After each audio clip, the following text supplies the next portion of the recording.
Hello all, and welcome.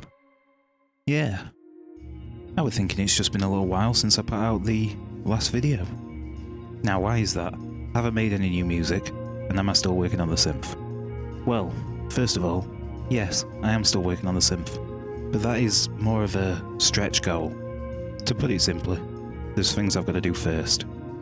Have I made any new music? Yeah, I've made tons. There's stuff coming soon. It's all a question of time, really. Some stuff's in bits and pieces. Some stuff's completed but not mixed properly yet. And some stuff's just shit and ended up in the bin.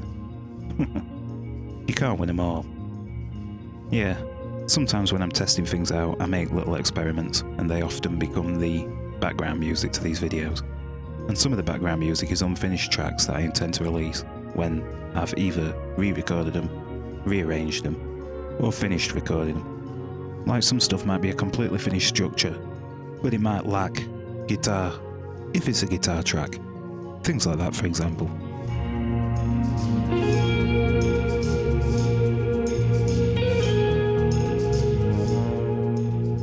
But getting back to the crux of the video, what have I been working on? Well, I confess, I'm not a mathematician. Not naturally.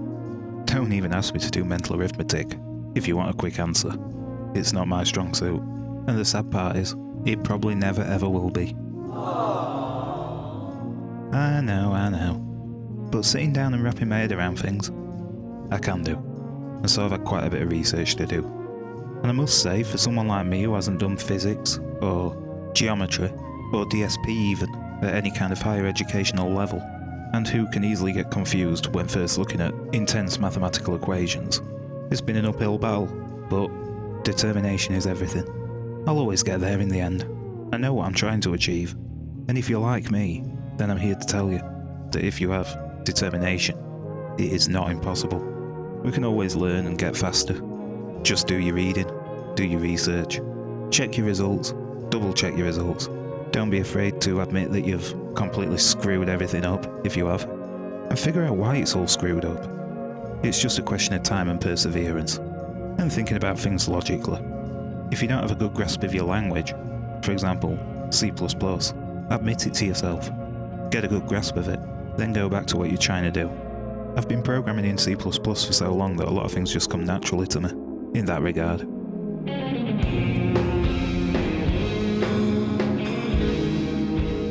So what's the dealio then? Well, I've been working on delay algorithms. It's got to be done, because it's got to go into the synth, for example, at some point. But also, this opened up a whole can of worms, because I wanted to make a tape-style delay. And my last approach, while it worked, it was certainly not a tape delay. And in that video I explain why.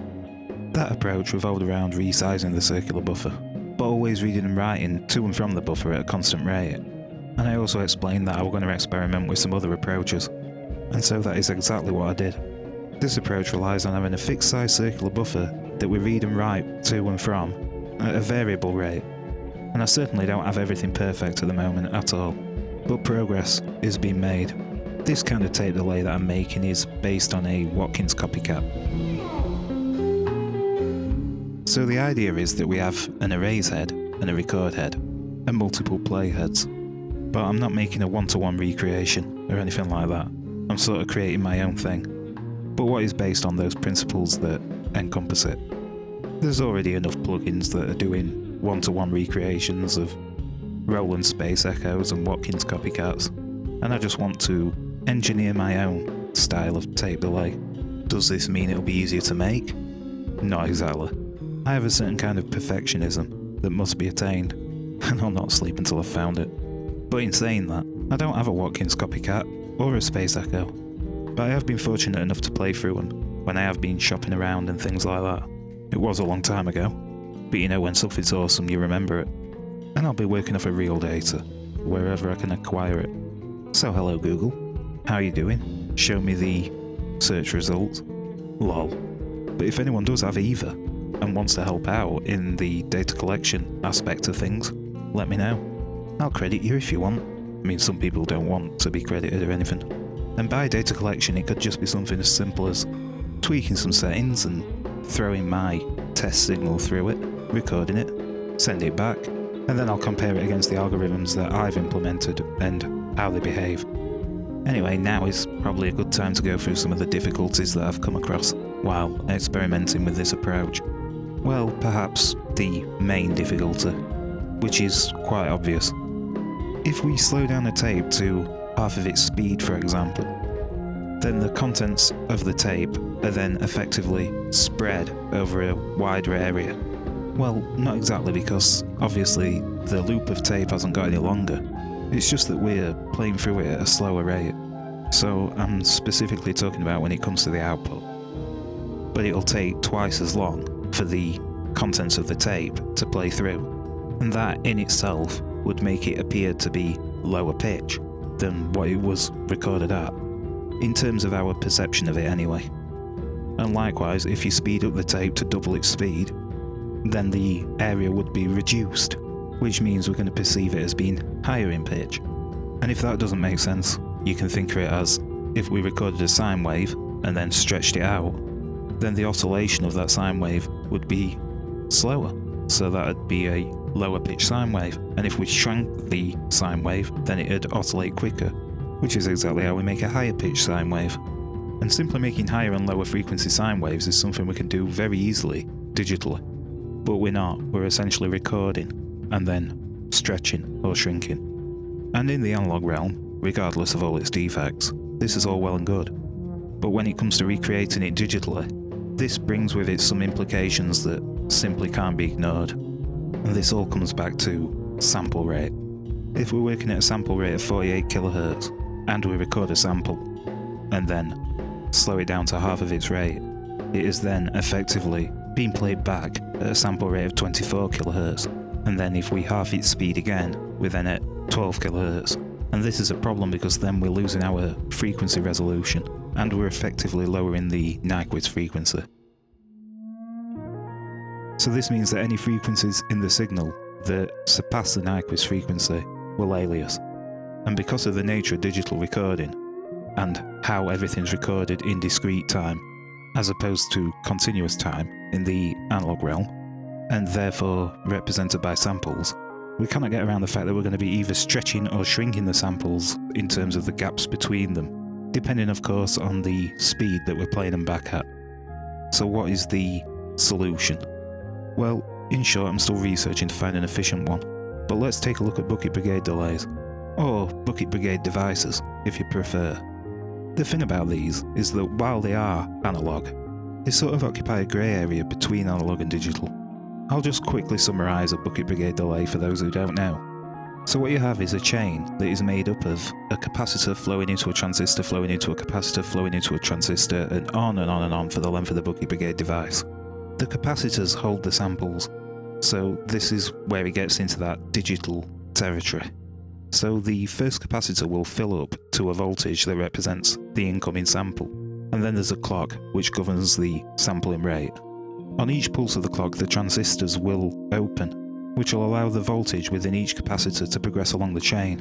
And when the first capacitor dumps its voltage into the second capacitor, the first capacitor is then ready to begin sampling again. And this is where it gets its name, because it's analogous to a chain of people passing buckets of different amounts of water down the chain. And all of this is usually implemented on a chip. But conceptually, it forms a first in, first out queue. That being that the first sample that goes into the queue will be the first one to leave the queue, and when it leaves the queue to be mixed in with the original source audio, it'll be behind it in time, and this creates the delay. The thing is, because it's doing sampling this way, it suffers from the same problem that I've been describing here in the digital realm. The longer the delay time, the more aliasing is introduced. And so bucket brigade delays filter out any frequencies that are going to surpass the Nyquist frequency, thus preventing aliasing. But this gives them their characteristically dark sound. And so this led me down the next rabbit hole, filtering. Now I could have just used the juice filters, but no, that'd be too easy for me. I have to do things the hard way. Being realistic about it, this is all a quest for knowledge. So I wanted to learn how a filter is implemented, and this involved writing my own filters, a side quest, if you will. And this, in turn, led me down a rabbit hole of having to learn how to understand the mathematical formulas associated with them all, so that I could follow through basic theory.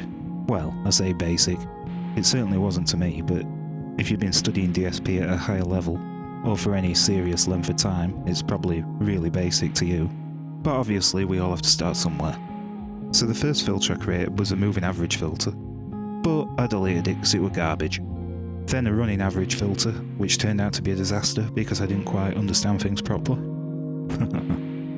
Then I figured out that a moving average filter was a finite impulse response filter, and a running average filter was a infinite impulse response filter. But I'd already started implementing a ladder filter, a Moog style filter, basically. But then I came back and I started to look at the finite impulse response filters and infinite impulse response filters in more detail. You know, once I'd wrapped my head around the theory a little bit more. But I'm still working on infinite impulse response filtering, because there's quite a lot to the theory of it. So rather than getting bogged down and annoyed, I decided to take a break from that and come back over to Echo, which is the tape delay plugin that I'm working on. And for the moment, I'm just using a finite impulse response filter type, and it isn't as flexible as an infinite impulse response filter, but it's allowed me to practically test some things out, so I suppose it's done its job. And I intend to cover the implementation of the filters and things at some point, but I just want to make sure I've got everything all perfect, if you know what I mean, before I start publishing videos about it, in the interest of not filling people up with a right load of crap. So since my last video, it's been quite an intense learning experience, and it's kept me pretty busy. And rather than just running ahead with it, there's some things that I just need to digest first. Anyway, this video is over 10 minutes now, it's gotta be.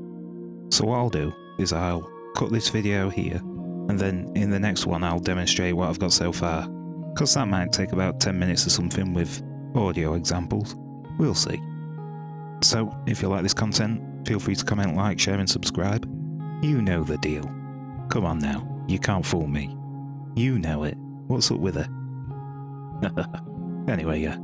Until next time, thank you for watching.